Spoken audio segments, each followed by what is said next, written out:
Last time, I collected the last of the 8 badges, and the death toll now exceeds the one that is still alive total. The Elite Four now awaits our arrival. And just before I can knock at the doors of the Pokémon League, a road known as Victory was in my way. I decided to record the fight with Wally, so here we go. First up, Atoria. Maybe he doesn't know Earthquake and Dragon Dance? Maybe his Atoria isn't faster? Wait, idiot's using Safeguard. I can go in for the kill now! Haha, joke's on him, I have Quick Attack. Oh, not this again. Wait, he isn't using Earthquake. Despite the fact that he's been using Dragon Dance, he's using a special move. Rather than heal, I decided to switch into a Pokemon that isn't paralyzed. Haha. Rather than heal, I decided to switch into a Pokemon that isn't paralyzed. As I get Umbreon out, at this point of the run, he has successfully replaced Fat Sonic, yes, that is what I called him, as the Starlocke star Pokemon. He is bulky and also with his move Toxic chipping away, allow me to heal whilst my opponent's health just goes down and down. With him being a Dark-type Pokemon, his weaknesses are not problematic as enemies in this game just don't seem to have many fighting type or bug type moves. And whenever I start having a tough battle, Umbreon is the Pokemon I can rely on. And of course any Pokemon facing my Umbreon faces a slow and painful death.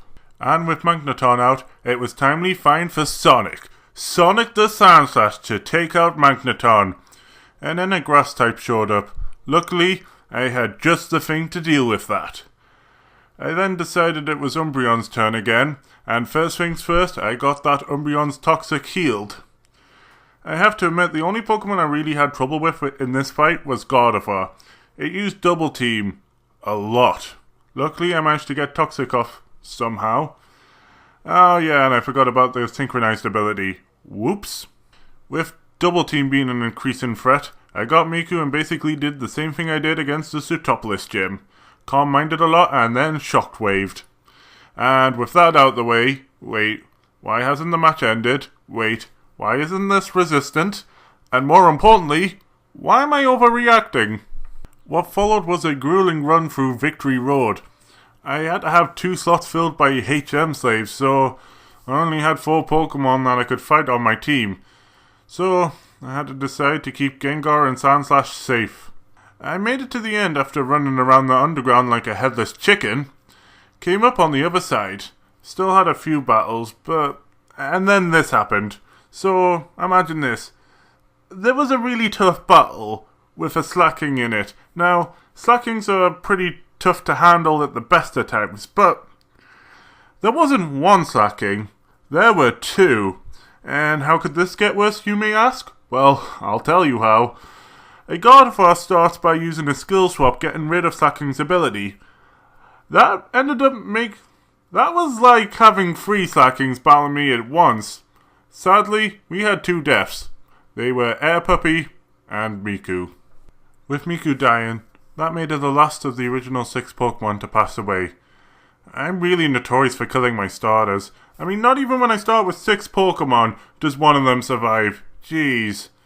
Worse yet, I have to tackle the Elite Four without a full team of 6. We are finally at the Pokémon League, so meet the team I'm taking with me. First up, we have Ollie the Umbreon. Key move, Toxic. Taking advantage of Ollie's bulk, Toxic allows for continuous damage to be done, whilst I go in for an attack, heal Ollie, or even allow Umbreon to bake a nice, lovely cake. All whilst the opponent is taking damage. Sonic the Sandslash. Key move, Dig. I've kept the Earthquake TM so I can replace Dig at any point in the Elite Four. Since being introduced to my team after the Moss Deep disaster, this Pokemon has been sidelined twice, at the 8th gym and at Victory Road. Third up, Pyramid the Gengar. Key move, Thunderbolt. With the champion being a Water-type trainer, Pyramid's electric move should prove useful. Pyramid was one of the last Pokemon to die on my failed standard Emerald Nuzlocke, dying to Wallace's Tentacruel. Next up, Fat Dragon the Salamence. Key move, Dragon Claw. There is a possibility of using the TM Earthquake, but like Sandslash, she could die before that, possibly to Drake where I hope to use her most effectively. Now I've been holding off choosing this Pokemon to allow it to evolve into Salamence without facing any real threats in the process. So she became the last Pokemon to join my Starlocke team. Last but not least, Pyramid 2. Key move, Thunderbolt. Fantastic electrical Pokemon. Whilst her moveset isn't very versatile, those electric moves are enough to make her one of the best Pokemon you can have on an Emerald Nuzlocke. I was joined by Jordan for this Elite Four attempt. You know, the Jordan this Metang was named after. First of the Elite Four members, we have Sydney, the Dark-type trainer. I decided to bring out my dragon for its first real battle of the run. Now, the first Pokemon that comes out on our Elite Four run is Mightyena, and it poses no real threat. And it's also down in 2 hits. Next up, Absol. So I start the battle by watching to see what Absol does. Oh no. No, no. No, no, no, no, no, no. No, no, no, no, no, no. It missed. And then Absol fainted. Then Shiftry came out and I used Aerial Ace. Then it also fainted. I mean, I guess it didn't faint. Sydney tried to use the old double team strategy on me, but my Miku is no longer with us. If only if we had another Pokemon that knows a move that cannot miss. Not only does Shiftry get a heal, because why wouldn't he? He's just wasting a heal that he could have used on a Pokemon that could actually do some damage. Cacton was up and then back down. Sydney's final Pokemon is Crodont. I wanted to get it done and over with, so I decided to take it down with one single Hyper Beam. Only one issue, it didn't go down in one hit. So how much damage do you think a Sword Strength could do? Like, enough to take down a big dragon? The answer is yes, if it critted, which it didn't. I didn't want to risk any other Pokemon, so I had to order Fat Dragon to stand her ground and use that Hyper Beam, which, by the way, has a chance of missing.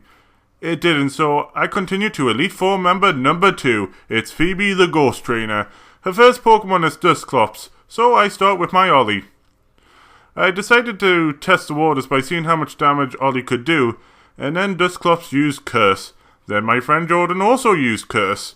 I had to edit that one out of the full Elite Four video. Thanks, Jordan. You know what? I'm glad my tank died to an overheat. You can watch the full Elite Four video on my channel. Link is in the description.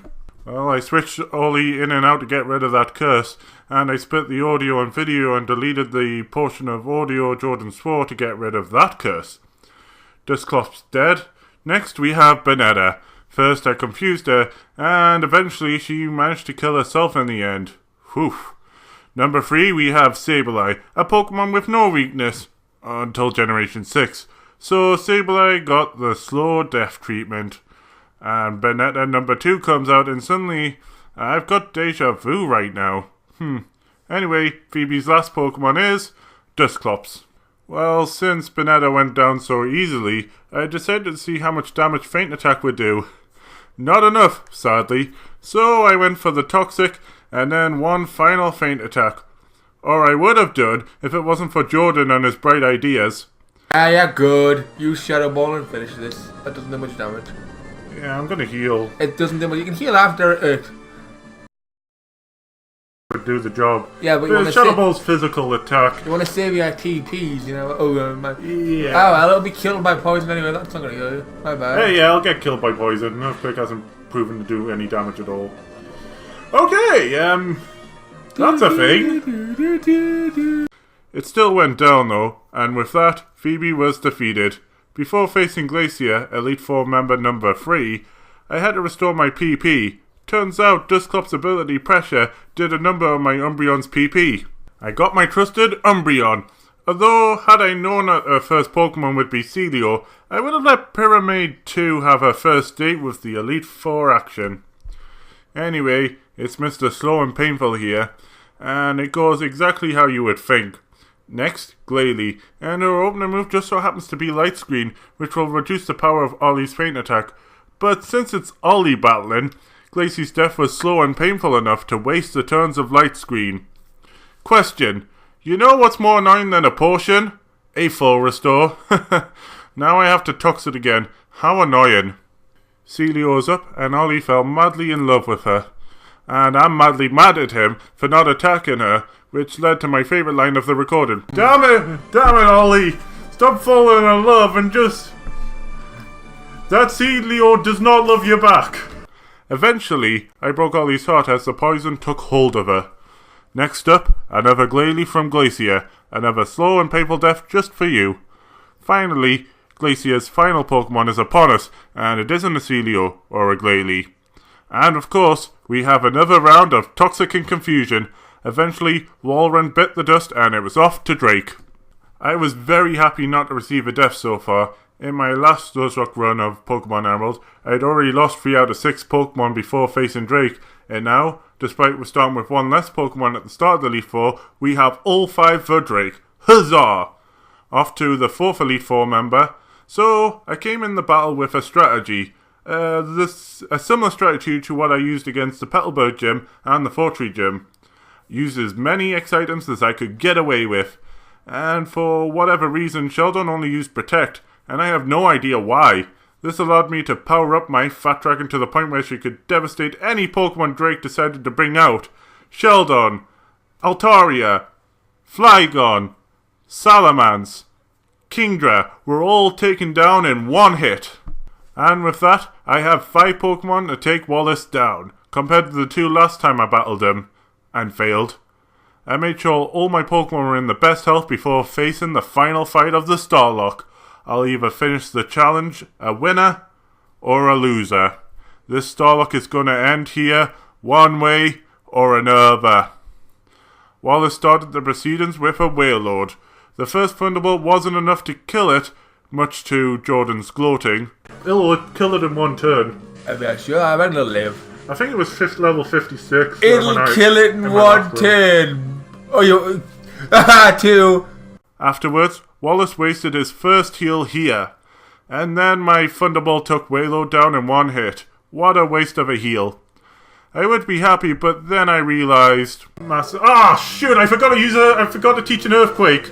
Damn it me, you had 1 job. Next up is Gyarados, a Pokemon 4 times weakness to my Pokemon here. A decision more stupid when you find out that his next Pokemon is a Whiscash. No issues here. And now, the Whiscash. I decided to tag Pyramid 2 out in favour of the original Pyramid. Last time I almost killed her on this Whiscash. Yeah, my Manectric somehow survived an Earthquake from this Pokemon. I'm not kidding. She wasn't doing as much damage as I thought she would, even with the Confuse Ray and Psychic, so Fat Dragon came out and her Aerial Ace was definitely a massive improvement. With that Whiscash out, next up the Pokemon that ended my run last time I was here, Tentacruel. Thanks to forgetting to teach Fat Dragon Earthquake, I had to settle with using Aerial Ace, a move that did over half the damage. Wait, what's the name of that move Tentacruel is using? Oh no, oh no, oh no, oh no, oh no, oh god. Next I sent Sonic to use Dig, a move that would surely KO Tentacruel, if it hit.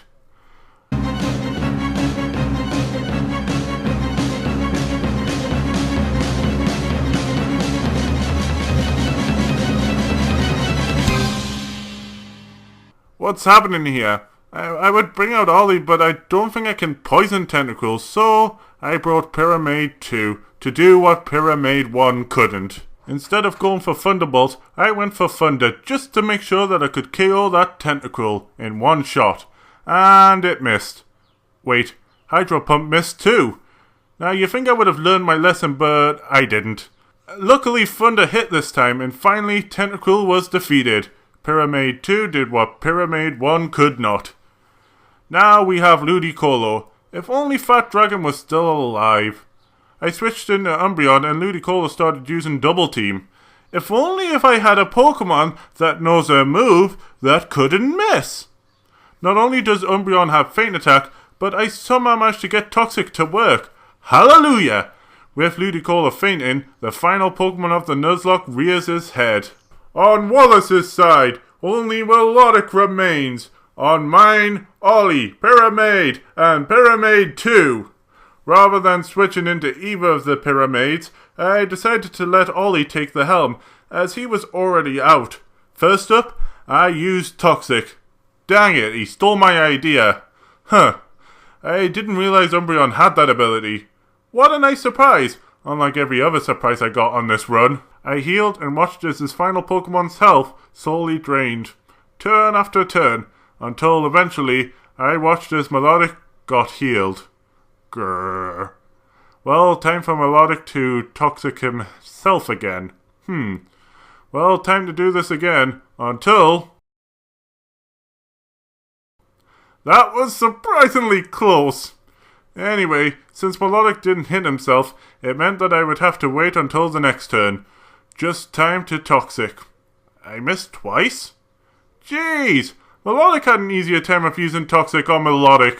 Finally, with a feint attack, I brought down Melodic to the red, and crossed my fingers that it'd be enough to defeat Melodic on Toxic damage.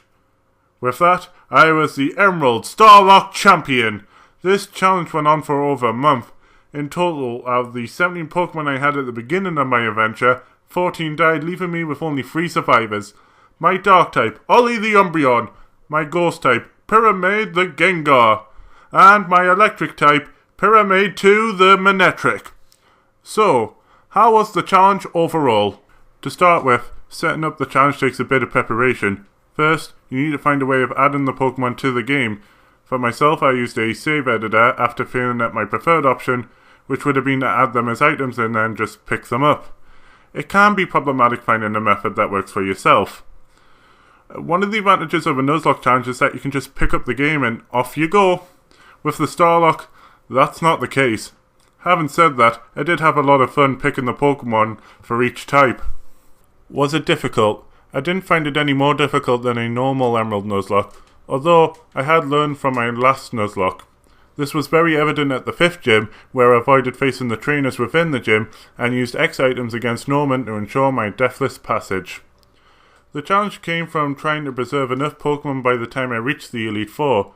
Jeez, I hate to imagine what the run would have been like if Umbreon died here. I feel that one bad mistake can change the run difficulty dramatically. What Pokemon you pick can heavily change the run. Picking Pokemon like Lovedis, Delibird and Dunsparce will give you a different experience from picking Pokemon like Squirtle, Safeel and Kangaskhan. If I were a more popular YouTuber or streamer, I'd be tempted to allow audience members to pick the Pokemon used. This brings me on to my next point. One of the biggest pluses is potentially how this challenge can be adapted. Like, for example, changing it to one of each type of evolution, allowing different methods of picking Pokemon, or changing the categories from types to something else. A common complaint with Nuzlocke variants is that they don't change things enough from a traditional Nuzlocke.